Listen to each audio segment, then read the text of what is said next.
तो एक दिन रामचंद्र जी खाने का इंतजाम करने जंगल में गए और लक्ष्मण को बोले कि तू सीता मैया की रक्षा करेगा। इतने में रावण आया सोने का हिरण बनके। जिस तरह से झूठ बोलते हैं कि सोने का हिरण, और वो भी रावण, मतलब वो सोने के आडंबर से बाहर नहीं आ रहे हैं। ये बीजेपी वाले भी उस सोने के हिरण की तरह हैं, इनके चक्कर में मत आ जाना, नहीं तो हरण हो जाएगा आपका सबका। इसको ये लगता है कि ये कुछ भी कहेगा तो सनातन उसे स्वीकार करेगा, ऐसा है नहीं। बीजेपी का एक ही नारा, रावण है आदर्श हमारा। श्री राम जन्मभूमि का विरोध कर रहे केजरीवाल का असली चेहरा सामने आ चुका है। तो इस पूरे विषय पर बात करने के लिए खास मेहमान हमारे साथ हैं। आम आदमी पार्टी से डॉक्टर निमी रस्तोगी पैनल पे आज मौजूद हैं। बीजेपी से यासर जुलानी साहब हैं। मनस्वी थापर कुछ देर में जुड़ेंगे, पॉलिटिकल एनालिस्ट हमारे साथ, और doctor Virendra Chaudhary senior journalist हमारे साथ आ गए हैं। आप सभी का स्वागत है। निमी जी, शुरुआत आपके साथ ही करूंगी। देखिए, एक तो कहते हैं ना कि चुनाव प्रचार चल रहा है, सब अपने अपने तरीके से मैदान में है, तो फिर ऐसा रास्ता क्यों पकड़ना जो कहीं लेकर नहीं जाता आपको? मतलब क्या जरूरत है अरविंद केजरीवाल जी को मंच से रामायण का प्रसंग सुनाने की, अगर उनके फैक्ट्स ही ठीक नहीं है, अगर उनके पास तथ्य नहीं है तो? देखिए, बिल्कुल इनसिग्निफिकेंट मामला है। हम सिर्फ रिएक्ट कर रहे हैं। अगर आप बाल की खाल निकालेंगे तो और उसके ऊपर आप इतना बड़ा हंगामा करेंगे तो जवाब तो देना ही होगा। लेकिन हाँ, हमें प्रेशियस टाइम को वेस्ट नहीं करना चाहिए। बहुत इंपॉर्टेंट टाइम है ये। हमें अपने आगे के प्लानिंग को जनता को बताना चाहिए, और काम की राजनीति हमेशा से आम आदमी पार्टी का मेन कोर फिलॉसफी रही है। तो हम उस पर स्टिक करते हुए रिट्रेट करते हैं कि हम सिर्फ और सिर्फ काम पर ध्यान देंगे, हमें इधर उधर भटकाया ना जाए। हम इस मुद्दे पर बिल्कुल आगे कुछ नहीं कहना चाहते। लेकिन निमी जी, मतलब मैं थोड़ा सा हैरान हूं। आपने कहा कि ठीक है, ये इतनी रेलेवेंट बात नहीं है, लेकिन इस देश के लोगों के लिए राम, शिव, कृष्ण, ये मैं ये नहीं बोलूंगी कि मतलब पढ़ेंगे कुछ तब उनके बारे में जानेंगे। ये बाय बर्थ जब बच्चा पैदा हो रहा है ना घर में, और चाहे वो हिंदू का बच्चा हो चाहे वो मुसलमान का बच्चा हो, इस घर की, देश की जो एक तासीर है, इस देश का जो एक मिजाज है ना, वहां पे राम, शिव, कृष्ण ये सबके लिए उसी तरह से हैं। और इसलिए ये कहना कि ये मुद्दा ही रेलेवेंट नहीं है, वो भी तब कि जो कथा घर घर में सुनाई जाती है, बताई जाती है, जिसके आदर्शों पर लोग चलते हैं। अब अगर ये बोल दिया जाएगा कि सोने का हिरण कौन बनकर आया था, रावण बनकर आया था, मतलब ये तो मुझे लगता है जो रामलीला देखते हैं ना छोटे छोटे नन्हे नन्हे बच्चे, उनको भी मालूम होती है ये बात। तो अगर दिल्ली के चीफ मिनिस्टर पद पर रहे व्यक्ति मंच से अगर इतना गैर जरूरी, और मैं कहूंगी कि इतनी गंभीरता का लैक अगर दिखाई देगा इस चीज में, तो ऑफ कोर्स दिल्ली की जनता भी इस चीज को बहुत हल्के में तो नहीं लेगी। आप कह रहे हैं कि इसको सीरियसली ना लें, मैं नहीं समझ पा रही हूँ कि क्यों इसे सीरियसली ना लें। देखिए, जैसे एक आम रिलीजियस इंसान के सेंटिमेंट होते हैं, अरविंद केजरीवाल के भी वैसे ही है, ना उससे ज्यादा ना उससे कम। लेकिन एक स्लिप ऑफ टंग को अगर आप एक राजनीतिक मुद्दा बना लेंगे तो ये बहुत दुखद बात होगी, क्योंकि ये ध्यान भटकाने वाली बात है। ऑफ कोर्स हमारी निमी जी, अगर ये स्लिप ऑफ टंग है, निमी जी अगर ये स्लिप ऑफ टंग है, तो अरविंद जी मंच पर आकर या नॉर्मल अपनी जैसे वो एक बाइट रिलीज करते हैं, एक स्टेटमेंट रिलीज करते हैं, वो कर दे कि जी मेरा स्लिप ऑफ टंग हुआ, गलती से बोला गया, मैं माफी मांगता हूँ इस चीज के लिए, it was wrong on my part, मुझे नहीं कहना चाहिए था। इतना कह देने में इस स्वीकार्यता में किस बात की दिक्कत है? अगर आप माफी ही नहीं मांग रहे हैं, मतलब आप गलत करते हैं जो आप बोल रहे हैं। जो दूसरी पॉलिटिकल पार्टीज है वो उसका क्या बोलते हैं, राय का पहाड़ बना रही हैं। तो हमने सिर्फ ये कहा है कि आप रावण के अपमान पे इतना परेशान क्यों है। इट्स अ जाइब, एक तरह का सार्काज्म है ये। अगर उन्हें समझ आ जाए तो वो ये बात रावण का नहीं, रामायण का अपमान है। राम नहीं, हमने कहा है कि आप रावण की प्रतिष्ठा के लिए क्यों इतना परेशान है। रावण की प्रतिष्ठा अगर आपको प्रिय है तो आप रावण। निमी जी, अगर हम रावण की प्रतिष्ठा पर भी बात करने लगेंगे ना, तो इस देश में जब इंटेलेक्चुअल लोग बैठते हैं जिनको शास्त्रार्थ का भरपूर ज्ञान है ना, वो रावण के चरित्र से जुड़ी हुई ऐसी बातें बता देंगे कि एक स्तर पर आप वहां भी सम्मान करेंगे। तो इस बात को तो हम छोड़ देते हैं, लेकिन मुद्दा यहाँ पे रामायण के सम्मान का है। जी, रामायण जो बात नहीं पता जी नहीं, वो सेक्रोसेंट है। हम उस डायरेक्शन में नहीं जा रहे हैं। हमारे जो स्क्रिप्चर्स हैं वो बहुत रिस्पेक्टेड है, हम उसमें किसी भी तरह की त्रुटि नहीं निकाल रहे हैं। लेकिन ये मुद्दा ही बहुत ही सुपरफ्लुअस है। With complete faith in religion and scripture मैं ये कहना चाहूंगी कि राजनीति में इस तरह के डायलॉग सिर्फ लिमिटेड फॉर्म में होने चाहिए। हमें ज्यादातर कंसंट्रेट करना चाहिए कि हम आम इंसान की जिंदगी को किस तरह से बेहतर बनाने की योजनाएं ला रहे हैं, हम सफल हुए कि नहीं हुए, काम पे बात कीजिए, इस बात को आगे बढ़ाइए। बट क्योंकि भारतीय जनता पार्टी के पास कोई नैरेटिव ही नहीं है, कोई विजन, कुछ दिखाने को नहीं है, बस सिर्फ गालियां हैं, सिर्फ नेगेटिविटी है, सिर्फ सार्काज्म है, इसीलिए इस चीज को बढ़ावा दे रहे हैं। लेकिन मौका तो आपने दिया ना, लेकिन मौका किसने दिया? अगर वो राई का पहाड़ बना रहे हैं तो मौका तो आपने दिया ना, अवसर आपने दिया उनको राई का पहाड़ बनाने का। और आपने अवसर दिया तो आपके सामने जो 24/7/65 की पॉलिटिक्स करने वाली इलेक्शन मशीनरी वाली पार्टी, आपने कैसे सोच लिया कि वो इसको हाथ से जाने देंगे? ये उनका राइट है, वो करेंगे इस पर उनको जो भी करना है, जो बोलना है, पर मौका तो आपने दिया ना।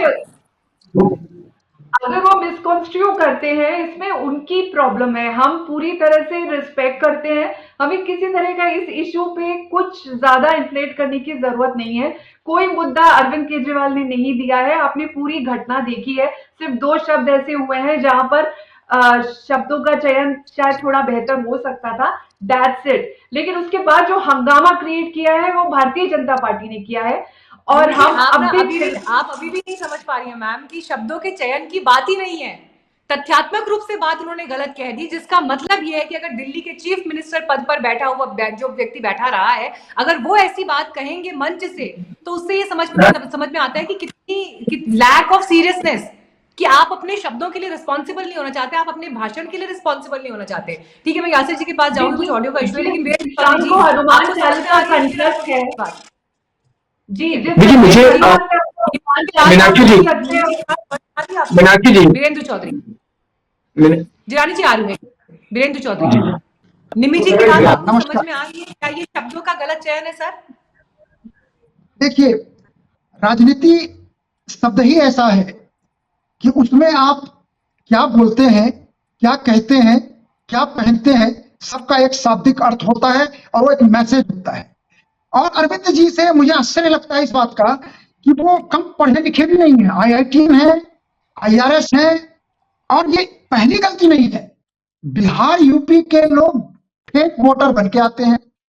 अभी थोड़े दिन पहले की बात है, आप जानते हैं कि पूर्वांचली वोट दिल्ली में 40 लाख है। आप जानते हैं, फिर दूसरी गलती, आपको पता है कि दिल्ली का डेमोग्राफी 85 से 86% मान लीजिए हिंदुओं का है। आपको ये फैक्ट पता है कि यहाँ पर बहुत बड़ी संख्या में पढ़े लिखे लोग हैं, बड़े बड़े ब्यूरोक्रेट हैं, चाहे सेंट्रल गवर्नमेंट के हों चाहे स्टेट गवर्नमेंट के हों। उसके बाद इस तरह के बयान देना कि मुझे आश्चर्य भी लग रहा है कि सोने का हिरण रावण थे या मारिच थे, अरविंद जी को नहीं पता। मुझे आश्चर्य इस बात का है, उन्हें ये नहीं पता कि भगवान राम खाने पीने का सामान लाने गए थे या सीता माता ने जो कहा सोने का हिरण चाहिए उसके लिए गए थे। तो कहने का मतलब है कि देखिए, आप आपकी प्रवक्ता हैं, आप उनका अपना हक है, क्या कहती है नहीं कहती है। हम जब उनकी जगह होते तो मैं अरविंद जी से कहता कि हाथ जोड़ के माफी मांग लीजिए दिल्ली की जनता से, हमसे गलती हो गई, कभी कभी गलती हो जाती है। रादर उसके आप उसको डिफेंड कर रहे हैं, इसलिए मैं खास करके आपके प्रवक्ता से यही कहना चाहूंगा कि देखिए जो मैसेज जाना है वो जा चुका है। और देखिए इसका अर्थ एक थोड़े बहुत जानकारी मुझे राजनीति की है, इसका अर्थ यही होता है इस तरह के बयानों का कि अंदर से कहीं ना कहीं डर जो है समा गया है। और जब आदमी डर रहता है तो क्या बोलता है, क्या कहता है, उस पर नियंत्रण नहीं होता है। और मुझे लगता है कि अरविंद जी उसी के शिकार एक के बाद एक तरह से हो रहे हैं। एक लाइन मैं जाऊंगी जिलानी जी के पास। देखिए, हम सब धर्मों का सम्मान करते हैं, हमारी आस्था बराबर से सब धर्मों में है। हम इस मुद्दे को और ज्यादा हवा नहीं देना चाहते। ये स्लिप ऑफ टंग था, हमें इस पे कोई भी आपत्ति नहीं है कि हम ये माने कि हमसे गलती हो गई है। लेकिन मुद्दे को, क्योंकि आपके पास और कोई इश्यू नहीं है, आप इसको जितना चाहे खींच सकते हैं, लेकिन हमारी जो नजर है वो जैसे मछली की आंख पर होती है, उस तरह से हमारी नजर सिर्फ काम की राजनीति पे है। हम दिल्ली के लोगों की जिंदगी को बेहतर बनाने के लिए अपना कीमती समय यूटिलाइज करना चाहेंगे। And I rest my case. देखिए एक लाइन बोलना चाहूंगा कि 2014 का लोकसभा चुनाव आप सबको पता है ये चाय वाला प्रधानमंत्री कैसे बनेगा। कांग्रेस को कहां पे लाकर रख दिया जानते हैं आप? 44 सीट पर। और नरेंद्र मोदी स्टार तो थे ही थे, वो सुपर स्टार बन गए। तो मैं ये कहना चाह रहा हूं, बाकी तो आप समझते हैं। एग्जैक्टली देखिए, अब ये तो अब आम आदमी पार्टी की अपनी स्ट्रैटेजी है कि उनको कैसे डील करना है, क्या रिस्पॉन्ड करना है। लेकिन फिर सवाल वही आता है कि अगर आप ये कह रहे हैं कि हम मुद्दों पर बात करना चाहते हैं, ये इस चीज को हम ज्यादा हवा नहीं देना चाहते, डैमेज होना था जिसका जिक्र यहाँ पे चौधरी जी ने भी किया, वो हो चुका है, वो मैसेज जा चुका है। वहां से अब कोशिश ये होनी चाहिए कि उस पर आपकी क्लैरिटी के साथ बात किया जाए। और अगर रामायण पर तथ्यात्मक रूप से इस तरह से बातें जाएंगी तो उस पर सवाल उठने लाजमी है। जिलानी साहब आइए आप भी चर्चा में। सर देखिए, अब मंच से क्या हुआ, आम आदमी पार्टी के प्रवक्ता को भी आपने सुना, वो कह रहे हैं कि अब हम इसको ज्यादा हवा नहीं देना चाहते, या आप लोग इसको राई का पहाड़ बना रहे हैं, तिल का पहाड़ बना रहे हैं, तो फिर आप भी इसको रेस्ट करिए। आप इन बातों पर अब दिल्ली का चुनाव पूरा खड़ा हो जाए, ऐसा नहीं होना चाहिए। मीनाक्षी जी देखिए, एक पूर्व मुख्यमंत्री है, IITN है और IRS भी रहे। उसके बाद भी अगर आप सनातन परंपरा की जो सबसे बड़ी भक्ति का केंद्र बिंदु अगर आप समझते हैं, मैं तो एज ए मुस्लिम समझता हूं, मर्यादा पुरुषोत्तम राम को मैंने पढ़ा है, उनको जाना है, रामायण को मैंने बहुत कोशिश करी है कि रामायण को मैं पूर्ण रूप से समझूं, लेकिन अभी मुझे बहुत वक्त लग जाएगा समझने में। आप उसके बाद गलती करते हैं, आप उसके बाद इस तरह की बात करते हैं और उसके बाद कहते हैं कि भारतीय जनता पार्टी बात का बतंगड़ बना रही। अगर हिम्मत है अरविंद केजरीवाल में तो किसी और धर्म के किसी भी किरदार के बारे में एक लफ्ज बोल के दिखा दे, दिल्ली क्या हिंदुस्तान में जगह नहीं मिलेगी। जिस वोट बैंक का वो सबसे ज्यादा केंद्र बिंदु बना के रखा हुआ है, उस वोट बैंक पे किसी तरह की टिप्पणी कर दे धार्मिक आधार पे, पता चल जाएगा अरविंद केजरीवाल को उन्होंने क्या किया है। देखिए, ये वो लोग हैं जो पिछले 11 साल से कोई सार्थक काम नहीं किया है। अभी उनकी प्रवक्ता कह रही थी कि हम तो काम के आधार पे वोट मांगने की कोशिश कर रहे हैं। आप पिछले 10 दिन से जब चुनाव एग्जैक्टली दिल्ली में आया है सामने और चुनाव के रंग दिख रहे हैं, चुनाव का स्वरूप सामने दिख रहा है, अरविंद केजरीवाल, मनीष सिसोदिया, आतिशी हताश और निराश दिखाई दे रहे हैं, बिल्कुल हारे हुए खिलाड़ी की तरह दिख रहे हैं। डेली कोई ना कोई नया शिगुफा आके छोड़ते हैं, झूठ बोलते हैं, सुबह झूठ शाम झूठ, अरविंद केजरीवाल के गैंग की पहचान झूठ। मैं लगातार बोलता हूं, ये जो सवाल आप उठा रहे हैं, ये दिल्ली की बात, दिल्ली के मुद्दे, लेकिन फिर हैरानी इसलिए होती है कि वीरेंद्र सचदेवा जी मतलब उपवास रख रहे हैं, वो हनुमान मंदिर जाके, अगर आप बताइए, अगर मीनाक्षी जी से हुई है ना, तो उनसे मंगवाइए ना माफी। वो मैं आपको एक मतलब ये जो ऑप्टिक्स हो रहे हैं, ये क्यों हो रहे हैं फिर? मीनाक्षी जी, एक मैं रामायण की चौपाई, मैं तो कोई ज्ञाता नहीं हूं रामायण का, मैंने पढ़ा हुआ है इसलिए मैं आपके सामने रखता हूं।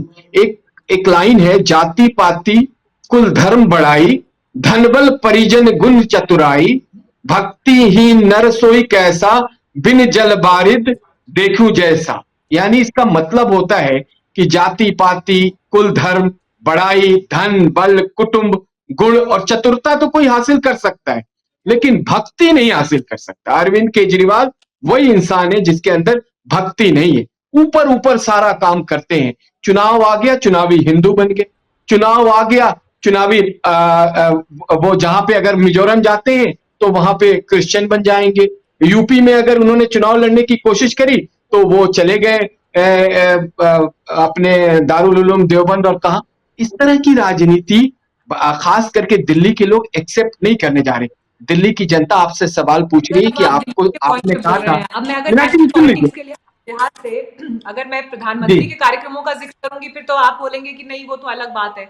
तो ऐसा नहीं है ना सर, वो तो फिर जो भी नहीं, अच्छा एक बात बताइए, नहीं, अच्छा मरीच का पूरा उन्होंने और रावण को जो सामने लेके आए हैं, मैं एक बहुत ही सिंपल लेमैन, मैं बिल्कुल कोई ज्ञाता कोई ज्ञानी कुछ नहीं हूं, सिर्फ जो मैंने हमारे विश्वविद्यालय में हमारे स्कूल के वक्त में हमने जो पढ़ाई करी है, हमने भी, और जब छोटे थे तो रामायण सीरियल जब आता था उसका भी हम लोगों ने देखा हुआ है, तो उस आधार पे जो ज्ञान अर्जित किया है। क्या एक पढ़ा लिखा आदमी, तभी मैंने कहा IITN, मैंने तभी कहा IRS, तभी मैंने कहा कि आप पूर्व मुख्यमंत्री हैं और आम आदमी पार्टी के आप संयोजक हैं, उसके बाद ये गलती क्या जानबूझ के नहीं क्या आप ध्रुवीकरण की राजनीति को सामने नहीं रखने की कोशिश कर रहे? अभी तो आपने ठीक है। गारंटीज को पैसा देने की बात कर रहे थे, अभी तो आप हर तरीके से अपने आप को धार्मिक चोला पहन लिया था और अपने आप को सबसे बड़ा चुनावी हिंदू बन के सामने आए थे। सडनली आपको इस तरह की बात क्यों कहनी पड़ी? आप तो सार्थक राजनीति करने वाले थे, आप तो बदलाव की राजनीति करने वाले आए थे। आपने तो दिल्ली में कहा था कि हम राजनीति को बदल देंगे, आम आदमी तब ये पार्टी सवाल पूछा कह था। रही है कि स्लिप ऑफ टंग है, स्लिप ऑफ टंग नहीं कह नहीं, रहे हैं तो वो कि आप गलती से देखिए यही तात्पर्य ये क्या हो पुराना, सकता है? आप ये कह रहे हैं कि देखिए वो ये जानबूझ के बोल रहे हैं। मीनाक्षी जी देखिए, ये अरविंद केजरीवाल और उनके लोगों के पुराने खेल हैं। चुनाव से पहले 5 साल कोई स्लिप ऑफ टंग नहीं होता है, चुनाव से पहले कोई किसी तरह का हमला नहीं होता, कोई स्याही उनके ऊपर नहीं फेंकी जाती है, कोई आके उनको थप्पड़ नहीं मार के जाता है। ये चुनाव जब आ जाता है तो ये सारी चीजें कैसे आ जाती? क्या मैं और आप as a common citizen Delhi के, क्या आप ये सोचते हैं? मुझे इसका जवाब आप ये सोचते ठीक हैं? है, ठीक है जिलानी साहब, अब मैं इस पर जरा मीनाक्षी जवाब भी दूं। निमी जी, चुनावी हिंदू ये पहली बार बीजेपी ने टर्म कॉइन नहीं किया, लेकिन देखिए सवाल इसी बात को लेकर उठ रहे हैं कि इतनी जो ये डेस्परेशन दिखाई दे रही है वो क्यों है? जी मीनाक्षी, सबसे पहले तो मैं ये कह दूं कि भाजपा की डीएनए में ही शामिल है किसी भी चीज को कम्युनल रंग दे देना। अभी आपके प्लेटफॉर्म पे बैठ के भाजपा के नेता इतना इंफ्लेमेटरी स्टेटमेंट अगर दे सकते हैं आउट ऑफ कॉन्टेक्स्ट, तो आप सोचिए कि कितने डेस्परेट होंगे, कितने फ्रस्ट्रेटेड होंगे।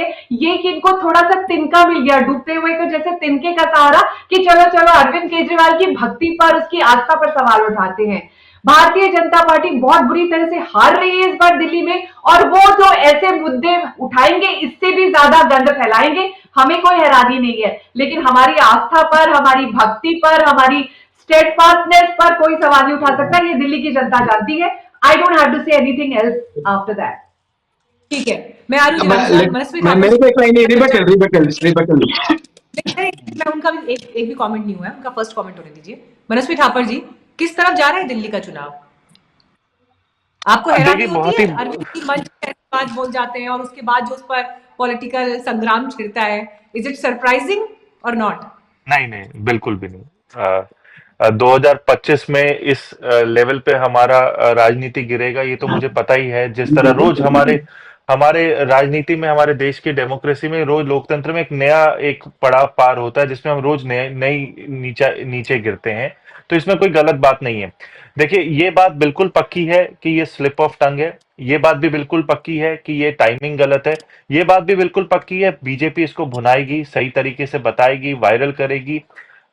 ये मेरे हिसाब से एक स्लिप ऑफ टंग है, नॉन इशू है, इसको बहुत अच्छा इशू बना दिया है जिसमें हिंदू सेंटीमेंट सडनली बहुत ज्यादा हार्म हो गए हैं, हिंदू खतरे में हो गए। पर और बीजेपी क्यों नहीं करेगी? देखिए, बीजेपी के पास पूरा राइट है ये करने का, वो प्रिंसिपल ऑपोजिशन पार्टी है दिल्ली में, नंबर उनके कम है, वोट शेयर उनका फिर भी बहुत अच्छा है और देश में सबसे लार्जेस्ट पॉलिटिकल पार्टी है। तो मुझे नहीं लगता राजनीति के इस समय पे बीजेपी इसको ना बुनाए, ये बिल्कुल बीजेपी का राइट है। और ऑन द कॉन्ट्ररी, आम आदमी पार्टी के पिछले कुछ महीने लगातार खराब जा रहे हैं और ये स्टेटमेंट आना, और साथ ही आम आदमी पार्टी जो जवाब देने में बहुत ही फास्ट हुआ करती थी, अगर गलती हुई है, जैसे चौधरी जी ने मुझसे पहले बोला था कि उस गलती की आपको माफी मांग लेनी चाहिए थी, क्योंकि हमारा देश जो है, जहां जो हमारी समाज है वो हिंदू समाज है, तो वहां पे इमीडिएटली स्टेटमेंट आ जाना चाहिए अरविंद केजरीवाल का खुद कि ये मेरे से स्लिप ऑफ टंग हुआ है, मैं इससे माफी मांगता हूं, मेरा कॉन्टेक्स्ट ये था, मैं ये कहना चाहता था और वो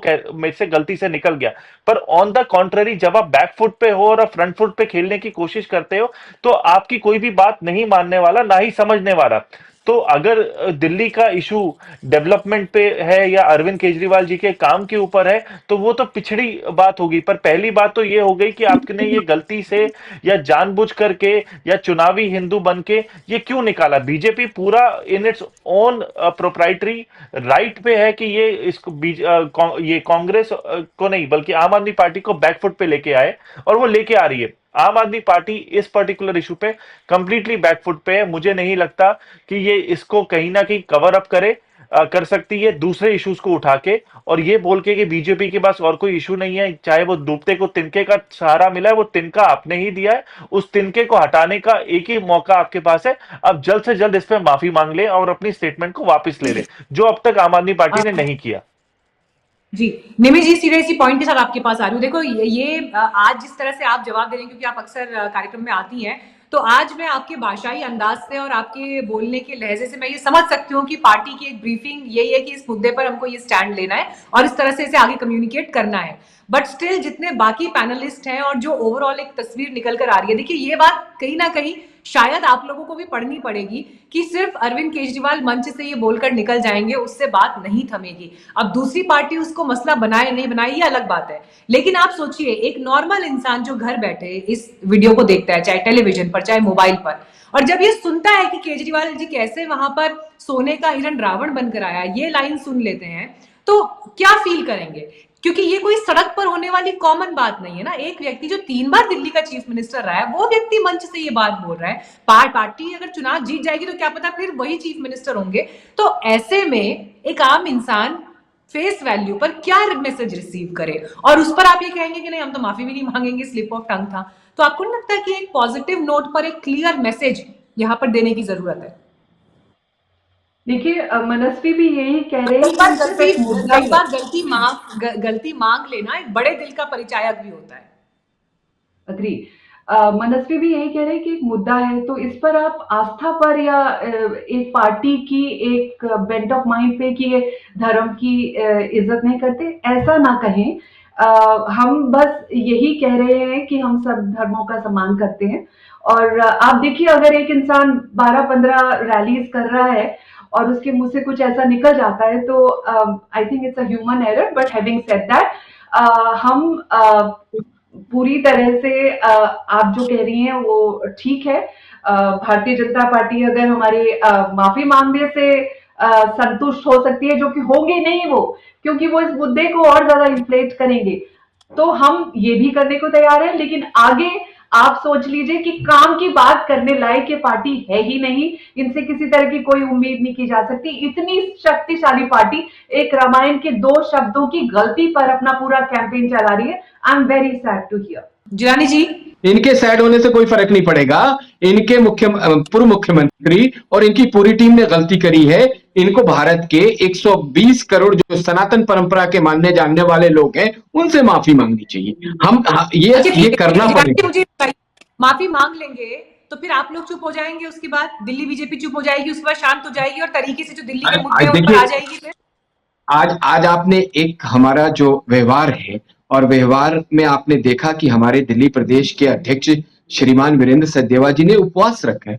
वो हनुमान जी के मंदिर गए, वहां पे उन्होंने इनके बिहाफ में, क्योंकि दिल्ली वालों को ये ठेस पहुंचा है, तो तमाम दिल्ली वालों की तरफ से आपने देखा है। ये तो हमारा व्यवहार है। और हम लोग तो जो लोग माफी मांगते हैं उनको माफ करने वाले लोग हैं, हम तो इसीलिए जाने जाते हैं। लेकिन इन्हें दिल्ली के लोगों से माफी मांगनी है। नहीं, मैं आपसे पूछ रही हूँ अगर दिल्ली में इलेक्शन नहीं होता अभी 2 हफ्ते बाद, तो क्या वीरेंद्र सचदेवा जी फिर भी जाते मंदिर, उपवास भी रखते हैं एक दिन पर?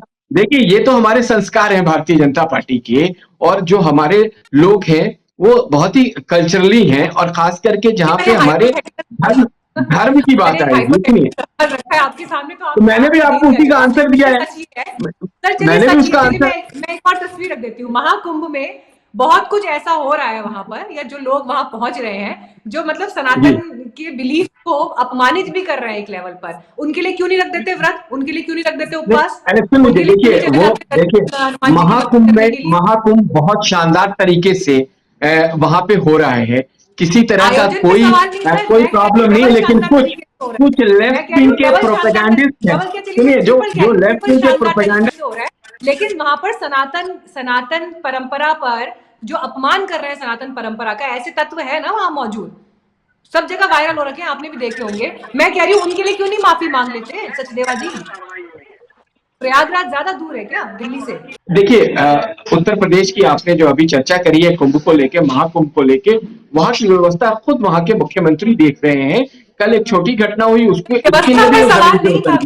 और अगर जो लोग सुनिए तो सही, सुन लीजिए मेरी भी बात सुन लीजिए, जो लोग प्रोपेगेंडा फैला रहे हैं कि वहां पे अव्यवस्था है, अव्यवस्था है, वो जाए एक बार कुंभ, वहां पर भी एक तस्वीर दिखाई गई है, सभी लोगों को आकर ना उसकी लानत करनी चाहिए कि ये सब नहीं होना चाहिए वहां पर।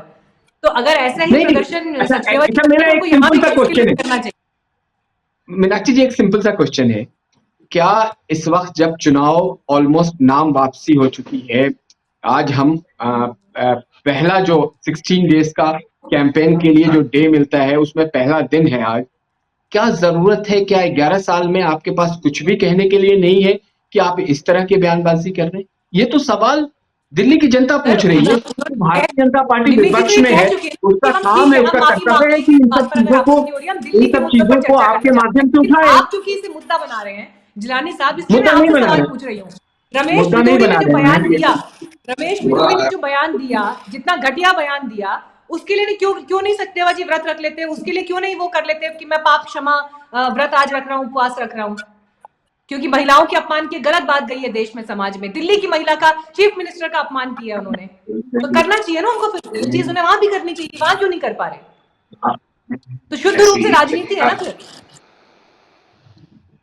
नहीं, आप देखिए, जो मैंने आपको बात कही है वो आप समझने की चलिए, विदुरी जी ने सर सही कहा या गलत कहा था?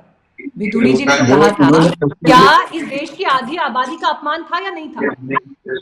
उसके लिए क्लैरिफिकेशन उन्होंने दे दी, हमने उसको एक्सेप्ट किया, उनका मैटर था, वही क्लैरिफिकेशन। और अगर अरविंद केजरीवाल जी का क्लैरिफिकेशन आए तो वो चुनावी हिंदू और वो फिर भी अपमान कर रहे हैं।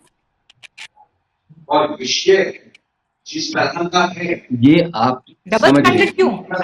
नहीं, ऐसा नहीं, ऐसा नहीं है। फिर मैं तो घोषित रूप से आपको बता रही हूँ ना, डबल स्टैंडर्ड है ये। फिर तो विदुरी जी ने जिस तरह से महिलाओं के ऊपर जो टिप्पणी कर दी, उसके लिए भी होनी चाहिए। कैसे बोल सकते हैं ये बात कि आदिश जी हिरणी की तरह घूमती रहती हैं? कैसे बोल सकते हैं? प्रियंका गांधी लाल जैसी सड़क बना देंगे, कैसे बोल सकते हैं? अगर राम जी का सम्मान है ना, राम जी का सम्मान है, तो फिर सीता माता का सम्मान और मैं कह रही हूँ देश की आधी आबादी का भी वही सम्मान होगा ना फिर। उसके लिए कब होगा बीजेपी की तरफ से उपवास? कब होगा उपवास? कब जाएंगे मंदिर दर्शन करने के लिए? दुर्गा जी के मंदिर चले जाएं दर्शन करने के लिए, आदि शक्ति से माफी मांग ले। वो उन्होंने क्लैरिफिकेशन दे दी है। क्लैरिफिकेशन, जनता क्या क्लैरिफिकेशन ले सर?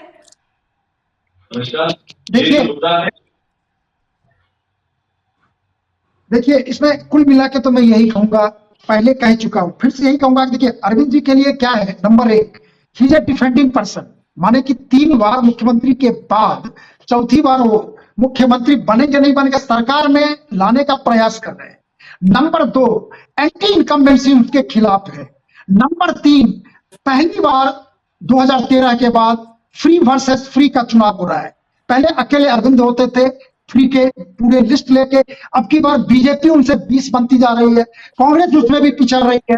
नंबर 4 जो सबसे बड़ा इंपॉर्टेंट फैक्टर है, यदि कांग्रेस ने 20%, 15 से 20% वोट काटा तो वो खतरा बीजेपी को नहीं होएगा, अरविंद जी को रेस से बाहर कर देगा। अब सोचिए 5 चैलेंजेस, 4-5 चैलेंजेस सारे के सारे, एक और भूल गया मैं, जब आप देखेंगे उनका ग्राफ ना, स्विंग देखेंगे नेगेटिव पॉजिटिव, सबसे ज्यादा अरविंद जी का है, यानी आप पार्टी का है पिछले 6 चुनाव में। तो ऐसी स्थिति में सबसे ज्यादा सतर्क रहने का काम करना चाहिए आप और अरविंद जी को। और बीजेपी तो खुश है कि आप बोलो, कांग्रेस को तो लेना देना नहीं है राम के इशू से, रामचंद्र जी हो चाहे सीता माता हो।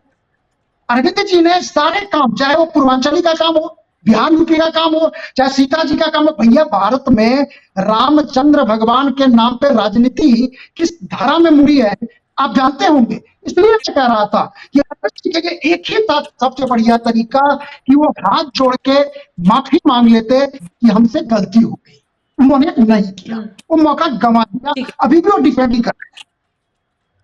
ठीक है मनस्वी जी, ये पूरी की पूरी डिस्कशन अभी आपने सुनी। अब मैं थोड़ा इस मामले से थोड़ा सा अगले पॉइंट पर भी जाना चाहूंगी। देखिए, अभी जिस तरह से, जिस अंदाज में दिल्ली की राजनीति हो रही है और दिल्ली के मुद्दों के ऊपर वैसे मुद्दे जो चर्चा में आ रहे हैं या हेडलाइन बन रहे हैं, वो एक अलग तरह की पिक्चर दिखाई दे रही है। डेस्परेशन दोनों तरफ से दिखाई दे रहा है। मैं स्पेसिफिकली यहाँ पर आम आदमी पार्टी और बीजेपी की बात अभी कर रही हूँ।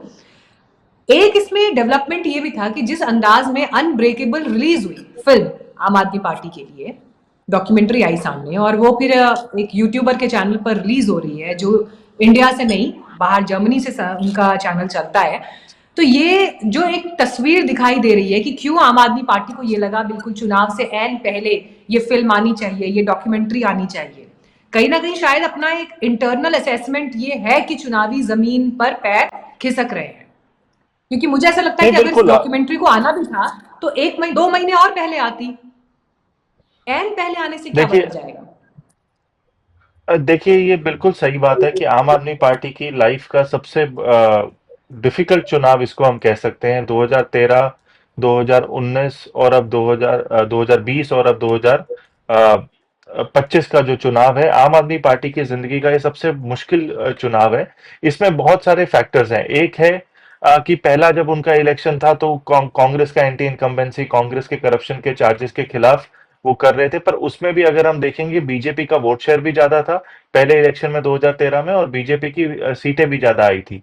तो बीजेपी का मोमेंटम उस टाइम से लगातार उन्होंने वो वोट बेस जो है वो मेंटेन किया है।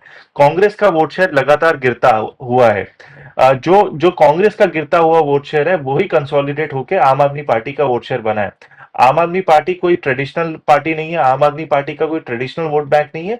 आम आदमी पार्टी का टोटल वोट बैंक जो है कांग्रेस का वोट बैंक है और स्विंगिंग वोट बैंक है, जो उनके फेवर में 2013 में, 2014 में उनको मिला था, और 2020 में उनके काम के ऊपर अरविंद केजरीवाल चौड़ी छाती लेके चल रहे थे कि मेरे काम पे मुझे अब वोट करना, और लोगों ने उनको विश्वास दिया और वोट दिया। लोग जनरली, भारत के जो लोग हैं, आप विश्वास देते हैं, विश्वास करते हैं और वोट भी देते हैं कि एक आदमी है, 5 साल पूरे नहीं होते, एक बार फिर से एक मौका दिया जाए। लोगों ने उनको वोट दिया और बहुत बढ़िया मत के साथ उनको वोट दिया। तो अब का जो चुनाव है वो वहां पे कांग्रेस और आम आदमी पार्टी का कोई भी गठबंधन बनता हुआ दिखता नहीं है। कांग्रेस और आम आदमी पार्टी का वोट बैंक बिल्कुल सिमिलर वोट बैंक है। बीजेपी का vote bank completely opposite vote bank है, जो 30%, 32% बीजेपी के साथ आज भी खड़ा है। तो कहीं ना कहीं जो वोट शेयर डिवाइड होने वाला है आम आदमी पार्टी का एट प्रेजेंट, वो कहीं ना कहीं कांग्रेस डेंट मारेगा आम आदमी पार्टी के वोट शेयर पे, और वो वोट शेयर जब बिखरेगा तो बीजेपी का कंसोलिडेटेड वोट बैंक फायदे में रहेगा और बीजेपी सरकार बनाने के पास आ पाएगी। इसी कारण आम आदमी पार्टी को लगता है कि ये जैसे फिल्म रिलीज की बात की या जो भी चीजें हुई, और मैंडेट जो है ग्रास रूट लेवल पे जो उनका स्ट्रॉन्ग स्ट्रेंथ थी, 2020 में उनकी स्ट्रेंथ थी, वो कहीं ना कहीं 2025 में कंसोलिडेट नहीं हो पाया। जो कार्यकर्ता बल था उनका 5 साल पहले, वो आज दिखाई नहीं दे रहा। तो कहीं ना कहीं उनको भी पता है ग्राउंड लेवल पे ग्रास रूट स्थिति जो है उनकी अलग है, उसको उनको मेंटेन करना है या वापस से कमबैक कैसे करना है। तो ये different trial and error method है जिसको वो ट्राई कर रही हैं। तो इसके मुझे नहीं लगता ये गलत है, पर ये डेस्परेशन जरूर है, कंसोलिडेशन नहीं है, जो आम आदमी पार्टी जनरली जानी जाती है। व्यवहार के कारण वो आगे बढ़ती है। लेकर गई, ये एक डेस्परेशन इसलिए भी मानी जा सकती है, जो दिखाई भी दे रही है कि अगर पहली बात तो ये फिल्म ऐसा लग रहा है बहुत जल्दबाजी में बनी। चलिए ठीक है, हक है, पार्टी को एक फिल्म बन रही है, अपना कुछ रखना है वर्जन सामने, बट सवाल ये है कि 2 महीने, 2.5 महीने, 3 महीने पहले भी ला सकते थे आप लोग। एन पहले लाने की क्या जरूरत महसूस हुई? मीनाक्षी, देखिए, स्ट्रगल और चैलेंजेस आम आदमी पार्टी के पूरे लाइफ स्पैन में रहे हैं, तो ये पहली बात तो हमारे लिए नई चीज नहीं है, और ये इलेक्शन पहले वाले इलेक्शन जितना ही मुश्किल है, लेकिन जनता को हम पे भरोसा है। जहां तक रही डॉक्यूमेंट्री की, बेहतरीन डॉक्यूमेंट्री है, आप इसे ऑब्जेक्टिवली देखेंगी तो आप हमारे स्ट्रगल को और ज्यादा बेहतर समझ पाएंगी।